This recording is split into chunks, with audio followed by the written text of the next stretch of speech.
राधे राधे, हरे कृष्णा। सनातन धर्म में एकादशी तिथि का खास महत्व होता है और एकादशी तिथि एक महीने में 2 बार आती है।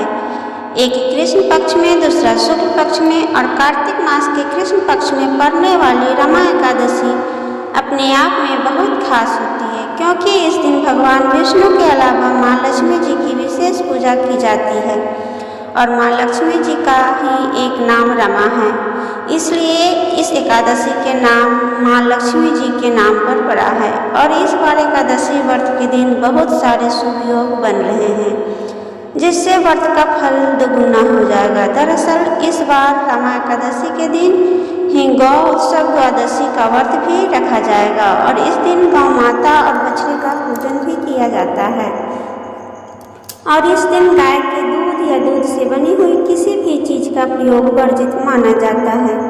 कार्तिक मास भगवान श्री कृष्ण का ही मास होता है और इस महीने में की गई तुलसी पूजा से भगवान सबसे जल्दी प्रसन्न होते हैं। जो भक्त पूरे कार्तिक मास में तुलसी जी की पूजा, सेवा या दीपदान कर पाए, वो इस महीने में कृष्ण पक्ष की रमा एकादशी के दिन यदि तुलसी जी के नीचे दीपदान करते हैं, तुलसी चालीसा का पाठ करते हैं, तो उन्हें धन लाभ भी होता है। साथ ही साथ उन्हें अंत में वैकुंठ लोक की भी प्राप्ति होती है। इस बार कार्तिक मास के कृष्ण पक्ष की एकादशी तिथि 16 अक्टूबर दिन गुरुवार को सुबह 10:36 से शुरू हो रही है और इससे पहले तक 10वीं तिथि रहेगी और एकादशी तिथि समाप्त होगी 17 अक्टूबर शुक्रवार को सुबह 11:12 तक। देखा जाए तो गुरुवार को एकादशी जल्दी प्रारंभ हो रही है, लेकिन 10वीं तिथि भी साथ में है और जब भी ऐसा होता है तब अगले दिन जब एकादशी और द्वादशी तिथि का संयोग होता है, उसी तिथि में व्रत रखना शुभ फलदायी माना जाता है। तो इस बार सभी वैष्णवजन, सभी गृहस्थजन केवल एक ही दिन यानी 17 अक्टूबर शुक्रवार को ही रमा एकादशी का व्रत रखेंगे और एक दिन पहले 10वीं तिथि के नियमों का पालन किया जाएगा। 17 अक्टूबर शुक्रवार को ब्रह्मा मुहूर्त का समय सुबह 4:42 से 5:40 तक रहेगा। सूर्योदय होगा सुबह 6:28 पर और सूर्यास्त होगा शाम 5:55 पर। इस दिन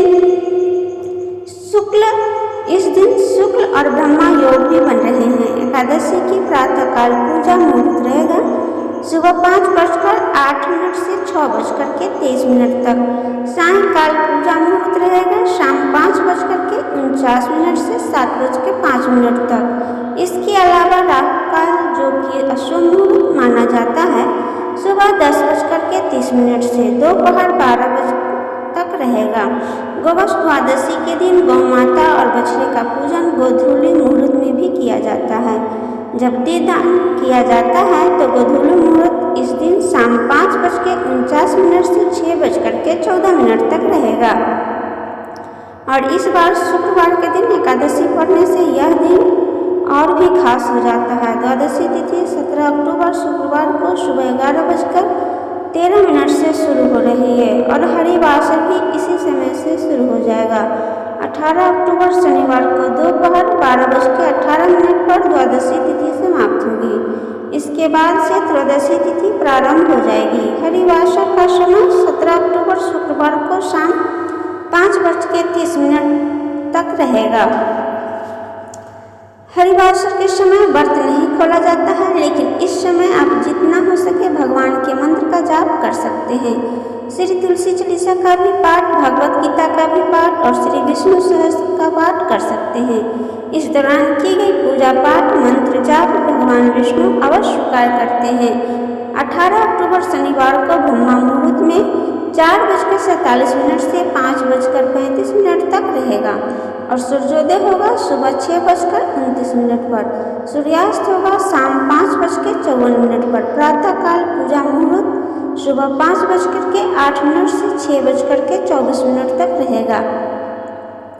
ब्रह्मा और इंद्र योग का शुभ संयोग इस दिन बन रहा है, जो कि बहुत ही शुभ है और राहु काल सुबह 9 बजे से 10:30 तक रहेगा। इस बार रमा एकादशी व्रत खोलने का शुभ मुहूर्त रहेगा 18 अक्टूबर शनिवार को सुबह 6:29 से 8:55 तक इस शुभ मुहूर्त के अंदर अपना व्रत को खोल लेना है। एकादशी व्रत रखने वाले भक्तों को एक दिन पहले सात्विक भोजन करना चाहिए और सूर्यास्त के बाद अन्न ग्रहण नहीं करना चाहिए।